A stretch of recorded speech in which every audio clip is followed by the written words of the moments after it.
자, 오랜 세월이 흐르면은 2020년도 올 한 해를 잊을 수 있을까 그런 생각을 해보게 되었습니다. 세월이 지나면 잊혀지는 일도 있습니다만은 세월이 흘러도 잊혀지지 않는 일들이 있죠. 좋은 일이든 안 좋은 일이든 그렇습니다. 올해는 무엇으로 기억될까? 물론 코로나19 빼놓을 수 없겠습니다. 처음 겪는 어려움에 우리 모두가 당황했고 그래서 어떻게 이겨낼지 방법을 몰라서 외부를 공격하고 다른 사람을 공격하고 여러모로 사회적으로나 심적으로나 관계적으로나 황폐해짐을 느낀 그런 한 해였습니다. 반면 그런 중에서도 이따금 들리는 따스한 사람들, 영웅들, 헌신적인 의료진이라든가 또 누구를 돕는 그런 사람들이라든가 그런 사람들의 소식은 메마른 땅에 소낙비와 같은 그런 감동을 주기도 하였습니다. 그래도 살만하구나. 그래도 살아야 되겠구나. 이런 생각을 해보게 되었습니다. 올 한 해 어려움, 고난에 졌다고 어쩔 수 없이 분하게 졌다고 기억이 될 것인가? 아니면 이러한 것들이 신앙, 하나님 때문에 당하는 고난은 아니지만 그 고난 속에서도 하나님의 은혜로 하나님의 도우심으로 견디어낼 수 있었다고 승리할 수 있었다고 고백하는 간증의 해로 기억될까 모르겠습니다. 어쨌든 이렇게 세월의 강은 도도히 흘러서 마지막 밤이 되었습니다. 세월이 흐르는 것은 자연의 이치라 하겠습니다만 그 세월을 살아가는 것은 우리의 몫입니다. 나이를 먹는 것은 어쩔 수 없는 일이지만 나이를 채우는 것은 어쩔 수 있는 일입니다. 어쨌든지 그 세월의 평가를 내리는 날이 오게 될 것입니다.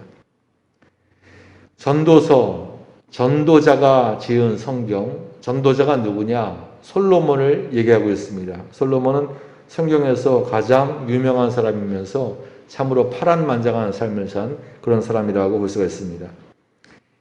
다윗 왕의 뒤를 이어서 세 번째 왕으로 등극한 이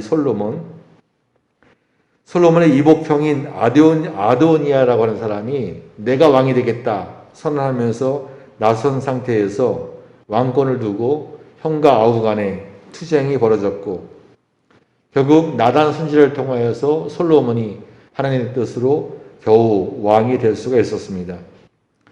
왕이 된 다음에 솔로몬이 한 일은 일천번제였습니다. 여러분 중에서도 일천번제에 대한 간증이 많겠습니다만 솔로몬 역시 그러합니다. 일천번제 드리는 일이 쉽겠습니까? 일천번제가 무엇인가? 번제를 1000번, 1번, 2번, 1000번 드렸다. 그렇게 연구가 되기도 하고 또 어떤 분들은 1000마리 양을 드렸다. 1000번 이렇게 양을 드렸다. 라고 연구도 됩니다만 어떤 경우든 하나님을 향한 뜨거운 열정과 지극한 정성이 있어야 하는 일이겠죠. 솔로몬이 1000번제를 드리는 날, 마지막 드리는 날 하나님께서는 솔로몬 기쁘게 그 1000번제를 받으시고 솔로몬에게 응답하게 됩니다. 내가 내게 무엇을 줄고 너는 구하라. 그래서 솔로몬이 대답하기를 하나님 지혜를 주옵소서. 지혜를 구하게 됩니다. 하나님은 또한 이 대답을 기쁘게 여기셔서 솔로몬이 구한 지혜도 주셨고 또 구하지 않은 부귀와 영광도 주시게 됩니다. 솔로몬 하면 우리가 생각할 수 있는 가장 큰 신학의 업적 솔로몬 성전을 세우게 됩니다. 물론 건축할 준비는 아버지 다윗이 다 했습니다마는 성전 건축은 피를 묻힌 다윗이 아니라 평화의 왕 솔로몬에게 허락되었습니다. 이 솔로몬 성전을 7년 동안 짓게 되는데 개인적으로 인상이 깊은 것은 열왕기상 6절의 내용이었습니다. 예루살렘 서울 한복판 경복궁에 이 궁궐과도 같은 솔로몬 성전을 짓게 되는데 돌로 짓죠. 그러면 석공이 와서 큰 돌을 가져다가 돌을 쪼이고 맞춰보고 이렇게 가지고 보통 궁궐 또 성전을 짓게 되는데 그렇게 하지 않고 돌을 갖다가 채석장에서 만약에 돌산이 제천에 있다. 제천에서 돌을 다 깎아가지고 그대로 옮겨와서 서울에서 경복궁에다 맞춘다는 말씀이죠. 그렇기 때문에 결국 이 예루살렘 성전 자리에서는 방망이나 도끼나 정이나 이 철 연장 소리가 들리지 않았다는 것입니다. 왜 굳이 그렇게 했을까? 이 평화의 도시, 평화의 성전을 세우는 데 있어서는 전쟁을 상징하는 것 같은, 전쟁을 떠올리게 하는 이 철 연장 소리가 들리지 않아야 된다. 이런 세심한 정성을 기울였다라고 하는 것이죠. 하나님의 성전을 성전답게 짓기 위하여서 아주 세심한 정성을 기울여서 성전을 짓고 봉헌하게 됩니다. 이 솔로몬은 세 권의 성경을 썼죠. 아가서, 잠언, 그리고 전도서입니다. 젊은 청년의 때에는 그 술람미 여인과의 사랑 이야기를 통하여서 비유하는 거죠. 술람미 여인과 사랑 이야기, 하나님과 신부된 우리 이야기, 이 따뜻한 사랑을 상징하는 아가서를 기록하였고, 중년의 때에는 하나님께서 주신 지혜를 가지고 지혜에서 잠언을 기록하였고, 나이가 들어서 노년의 때에는 전도서를 쓰게 됩니다. 그러니까 청년의 때에는 뜨거운 사랑 이야기 아가서, 중년의 때에는 지혜를 담은 지혜에서 잠언, 노년의 때에 나이가 많이 먹어서 인생을 돌아보면서 전도서를 쓰게 됩니다. 여전히 왕이니까 부귀영화를 누리며 살았습니다마는 그의 영혼은 점점 어둡고 고독함 속으로 빠져들게 된 이 솔로몬은 나이가 들어서 뒤늦게 하나님 없는 인생이, 하나님을 저버린 인생이 얼마나 허무한 것인지를 새삼 깨닫게 됩니다. 아무리 세상에 좋은 것을 다 가지고 누려도 그 영혼이 피폐하면, 관계가 깨져버리면 인간은 더없이 외롭고 공허하다는 것을 깨닫고 쓴 것이 전도서입니다. 무엇을 누리느냐 더 중요하지만 더욱 중요한 것은 관계죠.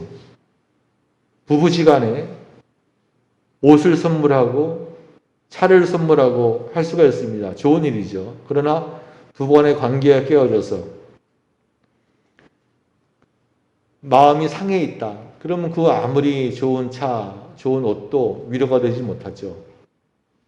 좋은 음식, 좋은 교육 이런 것들이 있어도 부모와 자식 간의 관계가 깨져 있으면은 그런 것도 아무런 즐거움도 주지 못하는 일이죠.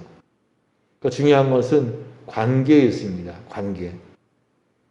하나님과의 관계가 깨어져 버린 이 솔로몬은 이제 인생의 허무함을, 더럽음을 깨닫게 되면서 쓴 것이 전도서다라고 볼 수 있겠습니다. 올 한 해의 마지막 밤을 이 전도서와 함께 합니다. 솔로몬과 이 전도서를 우리 함께 묵상하면서 인생의 과정도 중요하지만 인생의 마무리가 얼마나 중요한지 다시 한번 되새겨 봤으면 좋겠습니다. 이 전도서는 욥기와 마찬가지로 인간의 실존, 인간의 존재, 즉 인간이란 무엇인가, 어디서 왔다가 어디로 가는가라고 하는 것을 다루고 있습니다. 욥기가 의인이 당하는 고난, 왜 의로운 사람이 이 땅에서 고통을 받습니까? 라고 하는 문제를, 고통의 문제를 취급하고 있다면 전도서는 인간의 삶이라고 하는 것이 본질적으로 어떤 것이냐 라고 하는 것을 설명하고 있습니다. 전도자는 솔로몬은 자기가 이제까지 살아왔던 삶의 경험들이 다 헛될 뿐이다. 헛되고 헛되며 헛되고 헛되니 다 헛되다. 1장 2절에 결론을 짓고 있습니다. 그가 보기에 인간의 모든 삶은 이 자연계의 순환, 봄, 여름, 가을, 겨울 피었다가 열매 맺고 겨울에 또 낙엽으로 지고 그 다음에 또 피고 또 열매 맺고 또 지고 이런 끊임없이 반복되고 되풀이되는 권태스러운 것으로 보고 있습니다. 그러면서 그렇기에 해 아래에 새로운 것이 없다라고 그는 말하고 있습니다. 더 나아가서 그는 이 세상은 인간의 지혜와 능력으로 명쾌하게 설명할 수 없는 것들이 너무나 많이 있다. 물론 지혜와 능력이 필요한 것은 맞지만 그러나 인간의 지혜가 궁극적으로는 하나님께서 하시는 모든 일을 다 알지 못함을 인정하고 있습니다. 우리도 마찬가지입니다. 우리가 성경 공부하고 철학적으로나 신학적으로나 영적으로나 깨어서 하나님의 음성을 듣기 위해서 하나님의 뜻을 이해하기 위해서 아주 부지런히 애를 써야 됩니다. 노력을 해야 됩니다. 그런 영적인 노력을 게을리하지 말아야 됩니다.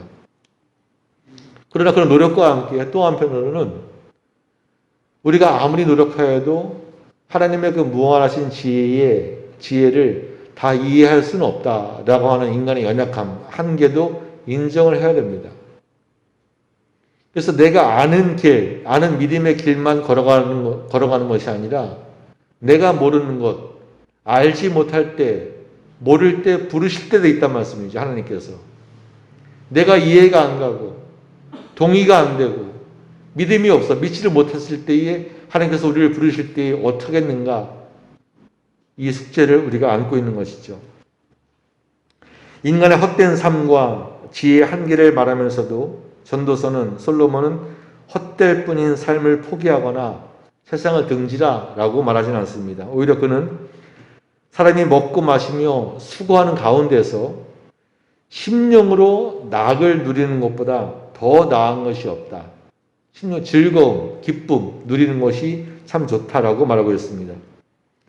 또 사랑하는 아내와 함께 사는 것, 즐겁게 사는 것과 같은 소소한 행복, 큰 행복이 아니라 일상의 행복, 요새 말하는 소확행이란 말이지 않습니까? 소소하지만 확실한 행복, 큰 것은 아니에요. 일상 중에서 누릴 수 있는 소소한 행복이 하나님께서 수고로운 세상에 주신 복이라고 말하고 있는 것이죠. 그래서 할 수만 있다면 지금 즐겁고 기쁘고 행복하게 살라라고 솔로몬에게 권면하고 있습니다. 이런 긴 설명 끝에 전도자 솔로몬은 12장 결론에 이르게 됩니다. 1절부터 8절까지 말씀은 인생에 겨울이 온다는 것이죠. 1절 청년의 때는 우리 인생에 있어서 가장 아름다운 때입니다. 근데 우리가 지나놓고 나서 보니까 청년들은 참 바보 같아요. 그때가 아름다운 때인지를 잘 몰라요. 그 시간을 허투루 보내요. 무의미하게 보내요. 헛되게 보내요.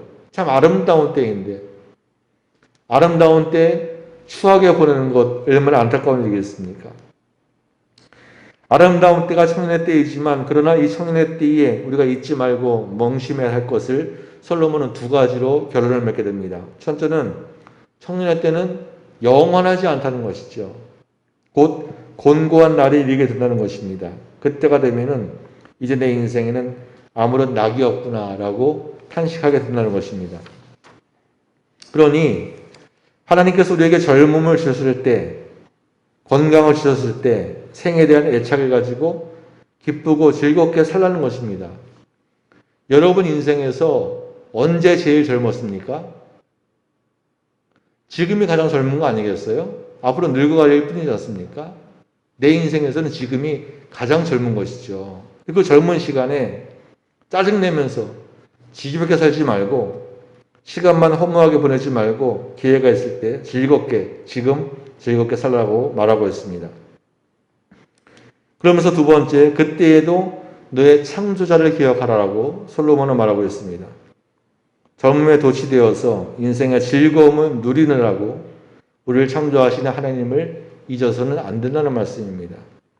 창조자 하나님을 늘 기억하면서 살라는 말씀입니다. 솔로몬은 3절 이하에서, 물론 12장이죠. 3절 이하에서 우리가 늙으면, 인생의 겨울이 오면 우리의 모습이 어떻게 변하는지 13가지 재미있는 비유적 표현을 통하여서 설명을 하고 있습니다. 3절, 나에게 되면 손이 떨리고 몸이 벌벌 떨린다는 거죠. 허리도 다리도 굽어지고 이도 빠지고 눈도 심심해지고.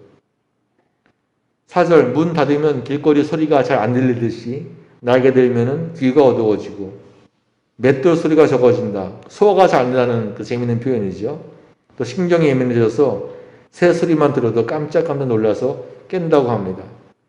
그리고 13번째 5절, 정욕이 그친다. 모든 욕망이 다 사라진다는 것입니다. 그런데 이러한 사실을 깨닫지 못하고 육신의 쾌락에 파묻혀서 일생을 살다가 죽는다면 어떻게 되느냐? 8절 말씀, 전도서 주제처럼 헛되고 헛되도다. 모든 것이 헛되도다. 그러니까 인생의 끝이 있다는 것을 잊어버리고 사는 우리, 심판을 밀어 젖히고 사는 우리, 얼마나 헛된 인생을 살다가 하는 것인가. 모를 일이라는 것이죠. 솔로몬은 12장에서 우리 인생이 창조주 하나님을 잊지 말고 기억해야 한다는 것을 3번 반복해서 말하고 있습니다. 반복은 강조죠.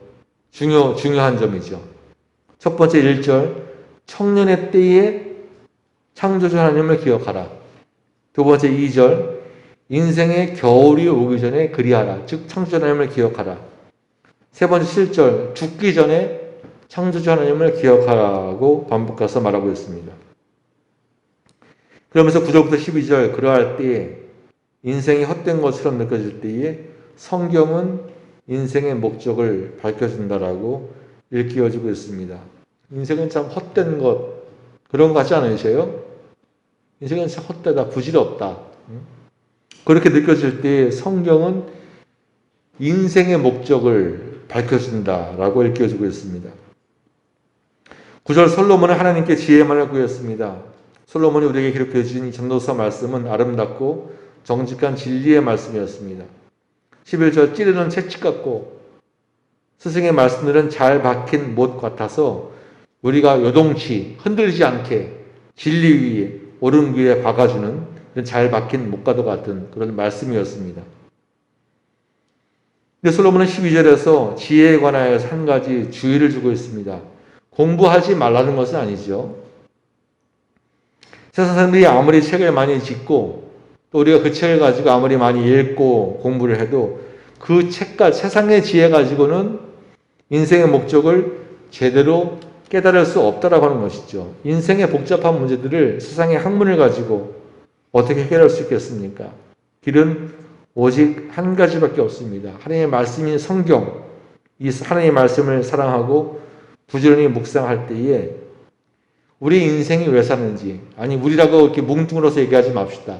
내가 왜 사는지, 나는 왜 사냐? 밥 먹기 위해 사냐? 도대체 왜 사냐? 내 사는 목적이 뭐냐? 내 인생의 목적이 무엇이냐? 이것을 올바르게 깨달을 수 있다라고 하는 것입니다. 그러면서 마지막 결론이 오늘의 본문이면서 전도서의 결론입니다. 13절, 14절이죠.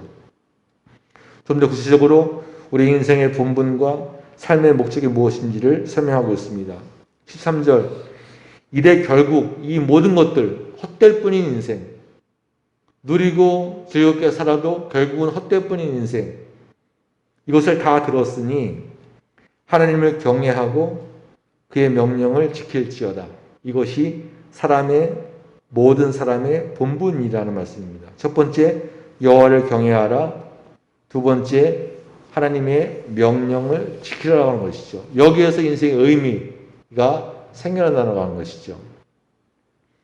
왜 그래야 되느냐? 그 이유가 14절에 나오게 됩니다. 하나님은 모든 행위와 모든 은밀한 일을 선악간에 심판하시기 때문입니다.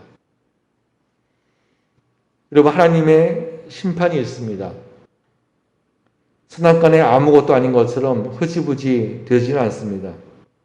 하나님은 겉으로 드러나는 우리의 모든 행위, 또 드러나지 않은 은밀한 일까지도 저울에 달 것입니다. 우리가 의를 위하여서 흘린 눈물과 땀을 하나님께서 잊지 않으시고 다 닦아주시고 큰 상급을 내리실 것입니다. 여러분들 사람들에게 칭찬받으려는 것보다 오른손이 하는 일을 왼손이 모르게 은밀하게 하나님을 위하여서 이웃을 위하여서 우리가 선한 일을 할 때에 땀을 흘리고 눈물을 흘리고 피를 흘릴 때에 하나님께서 그 땀을 닦아주실 것이다는 것이죠. 거꾸로 우리가 저지른 악한 일에 대해서도 역시 심판하실 것입니다. 하나님께서 잊지 아니하시고 벌하실 것입니다. 히브리서 9장 27절 말씀, 한 번 죽는 것은 사람에게 정해진 일이요 그 후에는 심판이 있을 것이다 하는 말씀입니다. 세상의 심판은 잘하면 피할 수 있을 겁니다. 사람들 눈 속일 수도 있고요. 거짓말할 수도 있고요. 근데 한두 번은 눈 속일 수 있고 한두 번은 거짓말로 넘어갈 수가 있어요. 거짓말 잘하는 아이들 보면은 뻔히 거짓말인 거 아는데 자기 딴에는 자기가 똑똑해서 속일 수 있다고. 눈을 속일 수 있고. 어떤 경우는 좋은 변호사를 사면은 값비싼 전관이요 이런 변호사를 사면은 사람들의 심판을 피할 수도 있을 거예요. 그렇다고 해서 하나님의 심판까지 피할 수 있다? 라고는 생각하지 말라는 것이죠. 하나님 오래 참으실지언정 끝까지 참으시지는 않습니다. 잘 생각하셔야 됩니다. 그래서 코람 되어라고 하는 말 여러분 너무나 잘 아시지 않습니까? 우리들은 사람들 눈속임, 눈가림대로 살질 않아요.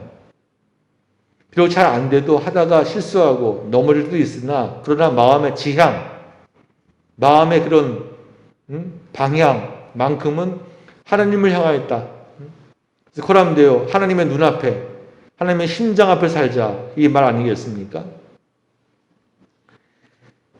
엘리베이터에 있는 짧은 글 로댕의 조가 생각하는 사람 1880년도에 지은 그런 작품 중에 여러분 잘 아시는 로댕의 생각하는 사람이라는 작품이 있죠. 이게 원래는 장식 미술 박물관이라고 하는 건물을 지을 때에 그 문을 장식해달라고 주문을 받고 맡은 작품이라고 하죠. 그래서 장식 미술 작품 박물관 이 문이 있으면 그 위에 문지방에다가 위가 뭐라 그러죠? 문지방은 밑인데 아무튼 여기에다가 이제 조각을 만들어 가지고 달라고 했었는데 그 주문이 취소가 됐어요. 그래서 결국은 이 위에 달라고 하는 이 작품을 갖다가 독립적인 작품으로 남게 된 작품이 로댕의 조각 생각하는 사람이라고 합니다.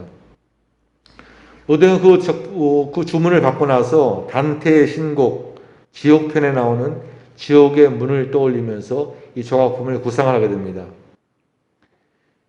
그러니까 지옥문 위에 앉아 저 아래 지옥으로 향하고 있는 처절한 고통 속에 괴로워하고 있는 지옥의 군상들, 인간들을 내려다보면서 깊은 생각에 잠긴 시인의 모습을 생각하는 사람으로 형성한 것이라고 합니다. 무슨 생각을 할까요? 지옥으로 끌려가는 사람들을 보면서 무슨 생각을 했을까요? 이 시인은 생각하는 사람은 말씀이죠. 우리도 잘 생각해야 됩니다. 어쨌든 세월은 가고 하나님의 심판은 남을 것입니다. 그래서 사람들 앞에 살지 말고 하나님 앞에 살아야 된다. 부디 이것이 솔로몬이 우리에게 주시는 교훈이라고 볼 수 있겠습니다. 정리합시다. 솔로몬이 전도서 12장 전체를 통하여서 반복하여서 가르치는 것은 세 가지입니다. 첫째로 즐겁게 살자. 즐겁게. 무엇을 먹든지 무슨 일을 하든지 무엇을 마시든지 다 하나님의 은혜인 줄 알고 즐겁게 살자. 즐겁게 살자. 두 번째, 너의 창조주 하나님을 잊지 말고 기억하자. 항상 잊을 때에 기억하지 못하고 잊을 때에 문제가 발생을 해요. 아내를 잊게 되면 바람을 피게 됩니다. 경찰을 잊게 되면 죄를 짓게 됩니다. 잊을 때에 죄를 범하게 되는 것이죠. 우리가 젊음에 도취되어서 욕심의 쾌락에 빠져서 하나님을 잊어버리면 안 된다.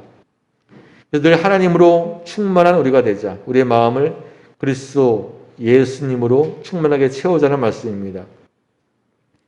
세 번째, 조만간에 심판받을 날이 있을 것이기 때문에 여호와를 경외하라는 말씀입니다. 두렵고 떨리는 마음으로 그날을 준비하면서 하나님을 경외하면서 하나님의 말씀을 거역하지 말고 하나님의 명령을 지키면서 순종하며 살자는 말씀입니다. 우리 감리교의 전통은 매해 마지막 날 워치 나이트 서비스라고 불리는 언약 갱신 예배를 드리는 것이었습니다. 지금은 한인교회와 소수 민족들만이 자정에 지금 우리처럼 송구영신 예배를 드리면서 이 전통을 지키고 있죠. 그래서 이 예배의 중심에 있는 것은 바로 존 웨슬리가 직접 쓴 언약의 기도입니다. 한번 주보를 한번 보실까요? 이 언약의 기도를 다시 한번 갱신하는 거예요. 갱신. 언약이 있었는데 언약이 희미해지고 무디어지고 무감각해지니까 이 마지막 밤에 다시 한번 갱신하자라고 하는 그런 갱신의 의미에서 웨슬리의 언약의 기도를 거듭거듭 되풀이하는 것이죠. 우리 다시 한번 공동기도문 읽으면서 또 화면을 보시는 분들은 들으시면서 같이 한번 다시 한번 공동기도 언약 기도를 올리겠습니다. 주님, 저는 이제 더 이상 저 자신의 소유가 아니며 오직 당신의 것임을 고백합니다.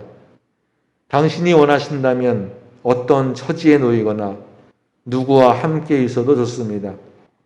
저로 하여금 수고하게 하시거나 고생을 시키셔도 좋습니다. 당신을 위해서라면 저는 쓰임을 받든지 한켠으로 밀쳐져 있든지 높아지거나 낮아져도 괜찮습니다. 채워져도 비워져도 상관없습니다. 모든 것을 가지도록 하시거나 궁핍하게 하셔도 괜찮습니다. 주님의 사역과 기쁨을 위해 전적으로 모든 것을 내어놓습니다. 오 거룩하고 복되신 성부, 성자, 성령 하나님, 당신은 저의 것이며 저는 당신의 것이오니 영원히 이같이 살게 하옵소서. 지금 이 순간 지상에서 서약한 이 언약이 하늘에서도 맺어지게 하소서. 아멘. 아멘. 하나님과 다시 한번 이 언약을 맺으시면서 오늘의 전도서 이 말씀이 하늘을 마무리하는 우리에게 영적인 교훈을 되게 바랍니다. 부디 사시는 동안에 죽느니만 못한 쪼그러들고 위축된 삶이 아니라 최선을 다해서 즐겁게 사시고 사는 동안에 창조주 하나님 또 그 말씀을 잊지 말고 기억하시고 사는 동안에 하나님을 무시하거나 경시하지 마시고 오직 하나님만 경외하시기를 주님의 이름으로 이 마지막 밤에 축원합니다. 기도하시겠습니다.